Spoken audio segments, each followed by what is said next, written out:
오늘의 설교의 제목은 의의 왕, 샬롬의 왕입니다. 예수님은 누구신가요? 이렇게 물어보면 뭐라고 답하실 건가요?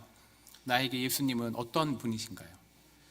이 시간 우리는 예수님이 어떤 분인지 스스로 아마 고백할 겁니다. 그러면 이렇게 다르게 표현해 볼까요? 예수님은 내게 어떤 분이신가요? 머릿속에 떠오르는 단어들이 있겠죠. 감정적으로 우리가 때로는 예수님에 대해서 사랑합니다, 예수님은 너무 좋은 분입니다 라고 하는 고백들을 합니다. 이건 참 좋은 그리고 귀중한 마음입니다. 그런데 안타깝게도 이단들도 이렇게 얘기할 수 있다는 거죠. 그러면 우리들에게 올바로 예수님을 안다, 바르게 예수님을 안다라는 건 어떤 걸까요? 다른 말로 얘기하면 우리가 성경에서 말하고 있는 예수님을 참되게 알아야지, 그리고 올바로 믿게 되고 예수님을 정말로 잘 사랑하게 됩니다. 그러니까 믿음의 대상이 올바로 알아야지 우리가 그분을 잘 사랑할 수 있다는 거죠.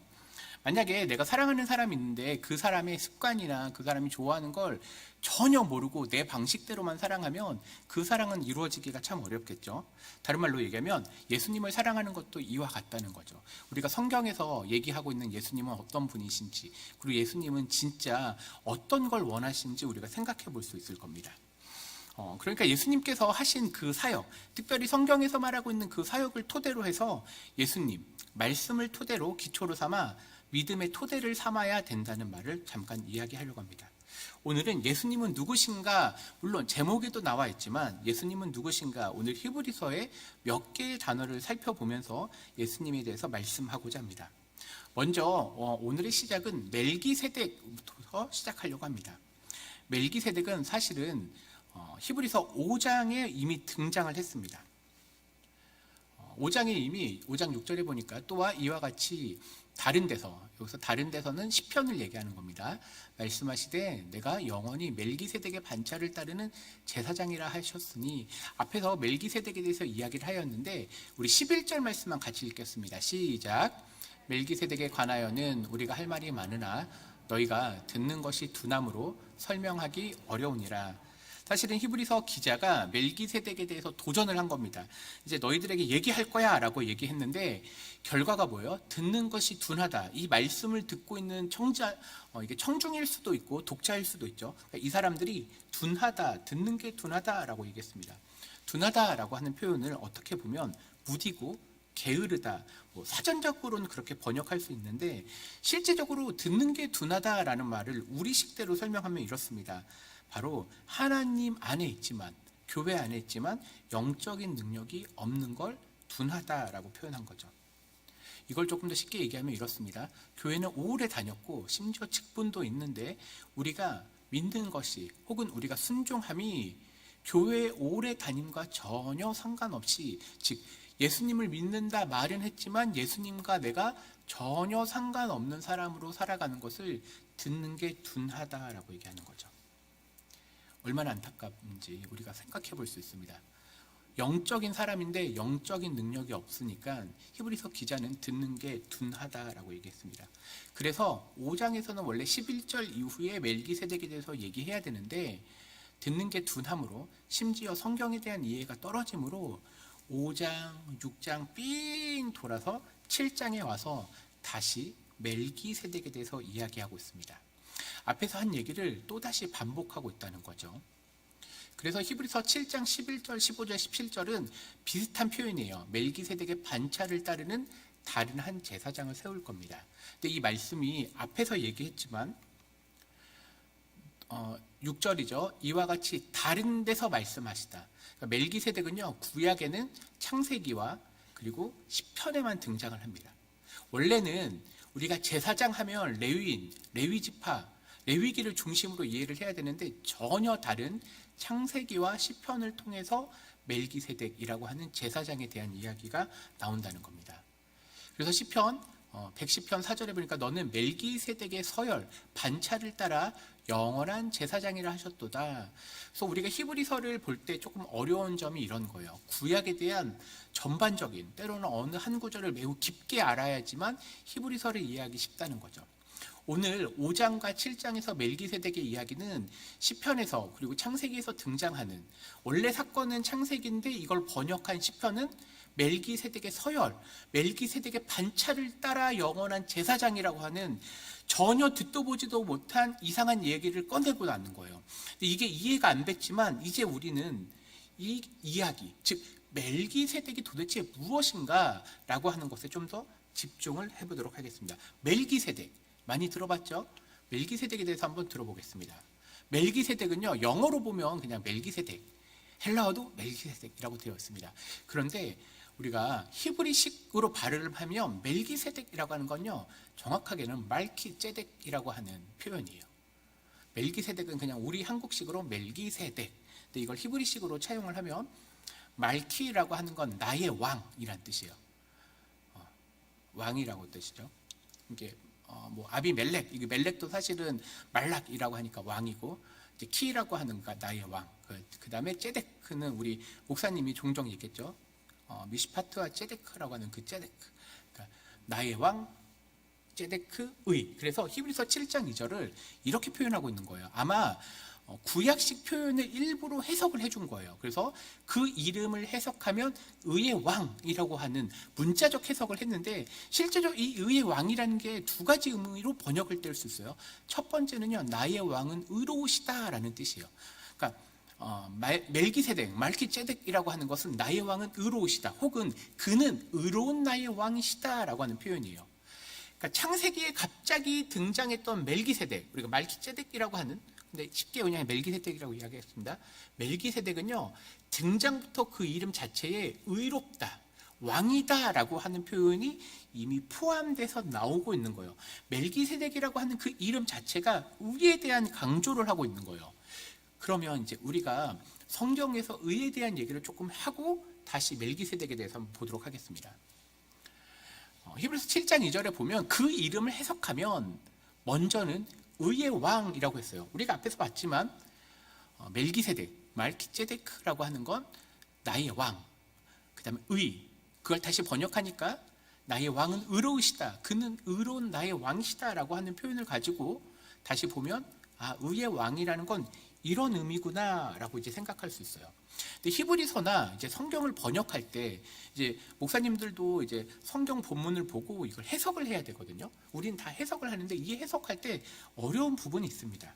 뭐냐면 앞에서 봤지만 구약은 히브리어로 번역을 했고요, 신약은 헬라어로 기록이 되어 있습니다.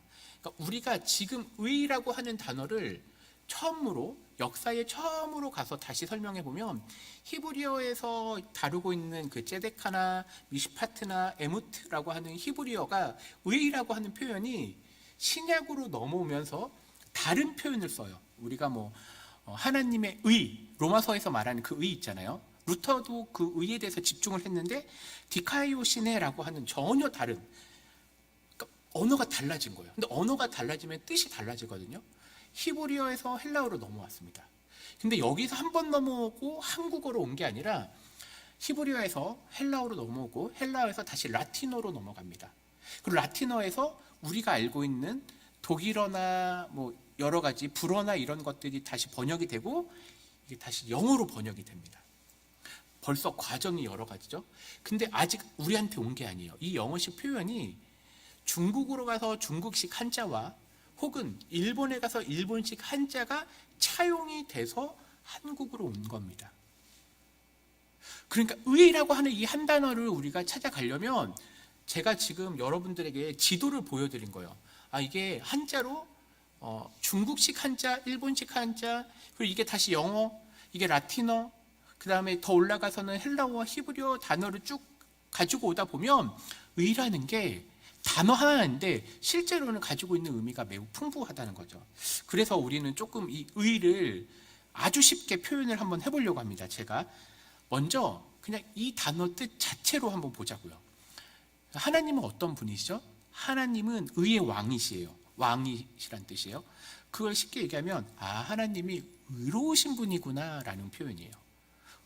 그러니까 멜기세덱이라고 하는 단어 자체가 우리들에게 보여주고자 한 거는 하나님은 의로우신 분이에요. 근데 사실 루터가 이것 때문에 너무 힘들었어요. 왜냐하면 하나님의 의로움에 자기는 도저히 이를 수가 없거든요. 그래서 사실 루터는 하나님이 두려웠어요. 어떻게 하나님의 그 의로움이 나에게 능력이 될 수 있을까? 로마서가 그 숙제였거든요. 근데 루터가 어느 날 이걸 깨닫습니다. 뭐냐면 하나님의 그 의로우심, 하나님은 여전히 의로우신데 그 의로우심을 아무 대가도 없이 우리에게 주셨다는 게 의예요. 이걸 소위 복음이라고 합니다. 종교개혁이 여기에서 판가름이 나는 거예요. 중세 1000년 동안 카톨릭은요, 어떤 믿음을 갖고 있었어요? 하나님은 의로우시기 때문에 내가 의로운 존재가 돼야 된다고 생각을 하는 거예요. 그래서 수많은 선행들을 하고 이러한 나의 능력과 나의 노력으로 의로움에 도달하려고 했는데 사실 그거 다 실패하거든요. 왜냐? 우린 죄인이기 때문에. 루터도 그게 어려웠어요. 도저히 우리가 의로운 존재가 될 수 없다는 거예요. 그러니까 멜기세덱이라고 하는 저 이름 자체가 사실은 구약적인 배경과 혹은 중세로 보면 이건 어쩌면 좋은 이름이 아니라 우리가 도달할 수 없는 저주스러운 이름처럼 여겨지는 거예요. 근데 루터가 이걸 깨달은 거예요. 하나님의 의로움이 우리들에게 주어졌다는 거예요. 우리가 어떤 노력, 어떤 힘을 다해서 한 게 아니라 의로우신 왕이신 하나님께서 자신의 유일하신 아들 독생자 예수 그리스도를 의의 왕으로 이 땅에 보내셔서 우리가 믿음으로 인해서 하나님이 원하는 그 의에 도달하게 하신다. 그게 바로 의라는 거예요. 이걸 히브리서식으로 표현하면 이렇게 얘기할게요. 우리가 도저히 주의 보좌 앞에 나갈 수 없어요. 히브리서 4장에 우리가 성전에 들어가서 우리 힘으로는 그 보좌에 들어갈 수 없는데 예수님께서 십자가의 죽으심으로 말미암아 성막 이제 성소에 있는 휘막이 찢어지죠. 그래서 우리가 담대히 보좌 앞에 나아가죠. 왜 그렇죠? 우린 아무것도 안 했는데요. 예수님께서 그 의로움을 이루셔서 우리 안에 계시기 때문에 우리가 하나님 앞에 담대히 나갈 수 있는 거예요. 그런 표현의 의의 왕이에요. 그러니까 히브리서를 읽으면 예수님께서 우리에게 어떤 왕으로 오셨는가? 의의 왕. 아무것도 존재조차 할 수 없는 우리들에게 그 완전한 의를 우리들에게 주셨기 때문에 우리는 그를 부를 때 의의 왕이라고 고백할 수 있는 거예요. 근데 이 표현이요, 의의 왕에서만 끝나는 게 아니라 오늘은요 한 단어를 더 봐야 돼요. 바로 샬롬의 왕이에요. 히브리서 7장 1절에는 이 멜기세덱이라고 하는 사람은요 살렘 왕, 예루살렘의 그 살렘이겠죠. 살렘 왕이에요. 그런데 이 이름을요 해석해 줬어요. 이해하기 아주 쉽게 우리 수준에 맞춰서 설명해 줬어요. 그 이름을 해석하면 같이 읽겠습니다. 시작. 그 다음은 살렘 왕이니 곧 평강의 왕이요. 한국말로는 평강, 그 다음에 우리 헬라식으로는 에이레네라고 하는데 실제로는요 히브리식으로는 샬롬의 왕이에요. 멜기세덱은 어떤 사람이에요? 샬롬의 왕이에요. 그럼 우리는 이제 샬롬에 대한 부분을 얘기할 거예요. 앞에서 우리가 의에 대한 설명을 했죠. 도달할 수 없는 의를 우리에게 도달케 하신 그런 거의 선물인데, 그래 그거 알겠어요. 그거 알겠는데 그게 그러면 우리랑 무슨 상관인가요? 라고 생각을 해보죠. 먼저 예루살렘에 대한 좀 얘기를 해보겠습니다. 앞에서 살렘 왕, 예루살렘의 살렘인데 이 뜻은요, 이 살렘이나 샬롬이나 시읒, 리을이죠. 우리나라 말로는. 그러니까 시옷, 리을 들어가죠. 근데 이게 사실은 어근이 같기 때문에 비슷한 의미라고 생각을 해보고 들어갈게요. 예루살렘은요, 평강의 터전 혹은 평강의 기둥이 있는 샬롬의 도시라는 게 예루살렘이에요. 예루살렘. 살렘은 이제 샬롬이라고 생각해 보세요. 샬롬의 도시라는 거예요. 예루살렘의 왕, 즉 예루살렘이라고 하는 우리가 눈에 보이는 땅이 원래 가지고 있는 의미는요, 평강의 터전, 기둥이라는 거예요. 이곳이요, 복된 하나님의 통치가 이루어질 거를 이름으로 표현한 게 멜기세덱. 멜기세덱, 이제 우리 기억나죠? 멜기세덱은 무슨 뜻이었어요? 의의 왕이잖아요. 의의 왕이 샬롬으로 통치를 하니 그 도시가 어때요? 샬롬이 넘쳐난다는 곳이에요. 맞아요. 이제 우리는 결과를 얻었어요. 멜기세덱은요 어떤 사람이에요? 의의 왕이시면서 동시에 샬롬의 왕이에요. 샬롬이라고 하는 건요 복된 하나님의 통치가 완성됐다는 의미예요. 조금 어렵지만 이렇게 생각을 해볼게요. 아주 쉽게 생각하면 이렇습니다. 우리 부모님이 계세요. 근데 부모님이 좋은 부모님이 좋아요? 황폐한 집이 좋아요? 물을 필요가 없죠. 대부분 좋은 부모님이 사는 집에 살고 싶어요. 근데 좋은 부모님 집에 사는요, 강아지도 좋아요. 왜죠?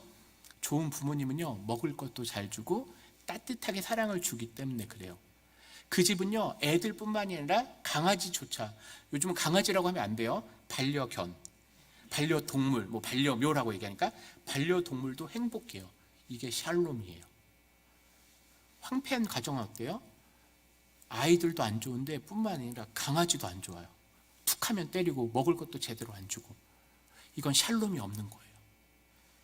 위의 왕이시면요, 그 가운데 있는 모든 사람들은요, 샬롬이 가득하게 넘쳐난다는 게 멜기세덱의 뜻이에요.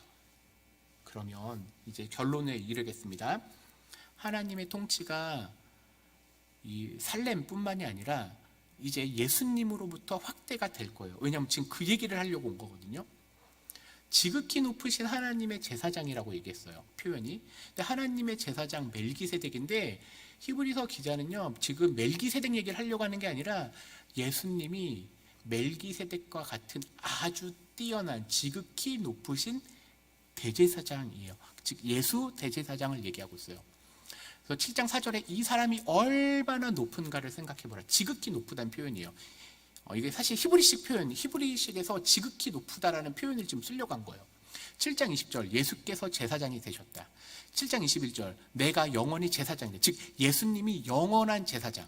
7장 24절 예수는 영원히 계심으로 그 제사장 직분도 아론의 반차를 따르지 않으므로 영원히 갈리지 않는 그 예수님께서 완전한 제사장으로 계시기 때문에, 그러면 그 백성들, 이스라엘에는 아론의 반차를 따르는 이스라엘 백성들, 이거 사실 다음 건데 살짝만 얘기할게요. 아론의 반차를 따르고 있는 제사장들은 무언가 부족한 제사를 드리면서도 하나님을 찬양하는데, 지금 너희들은 영원하신 통치자이시오 지극히 높으시고 의의 왕이고 평강의 왕 샬롬의 왕이신 예수님께서 우리의 대제사장이 되셨기 때문에 너희들은 어떻게 살아야 되느냐? 멜기세덱이라고 한 단어에서 온 거예요. 즉 멜기세덱은요, 왕, 제사장인데 사실은 예수님의 모형이에요. 근데 이제 모형이 중요하잖아요. 이제 멜기세덱은 지워버리세요. 우리들에게 기억돼야 될 건 뭐예요? 예수님은 누구시냐요. 예수님은요, 우리의 의의 왕이에요. 예수님은요, 우리의 샬롬의 왕이에요. 그러니 예수님께서 우리의 삶을 통치하고 계시니 우리의 삶이 어떻게 해야 되죠? 7장 1절 멜기세덱은요, 아브라함의 복을 빌었습니다. 멜기세덱 대신에 이제 예수님을 넣겠습니다. 예수님은 우리들에게 영원한 복을 주시는 분이에요. 영생을 주시는 분이에요. 그러니 이제 우리는 어떻게 살아야 되죠? 7장 2절에 아브라함이 그 모든 것의 10분의 1을 멜기세덱에 주었다. 우리나라 식으로는 반말 같은데 실제로는 드리다예요. 7장 4절에는요, 아브라함도 노량물을 드렸다. 노량물이 아니라 실제로는 전리품이에요. 승리의 자기의 10분의 1을 드렸다는 거예요. 그럼 영원한 복을 받은 우리는 이제 하나님한테 어떻게 해야 되죠? 복 갚아야 되나요? 아니요. 감사를 드리면 돼요. 여기가 지금 우리가 도달할 부분이에요. 이번 성탄절을 이제 우리가 준비하고 있습니다. 한 해를 정리하고 있습니다. 동방의 박사들이요, 주님 앞에 갔을 때 무엇인가 갚으러 간 게 아니라 자기의 가장 귀한 걸 가지고 주님 앞에 드렸습니다. 그러면 이제 여러분들에게 질문을 할 겁니다. 우리는 무엇을 주님께 감사로 드릴 건가요? 바로 여기가 우리가 오늘 기도해야 될 부분입니다. 우리 이제 같이 기도할까요?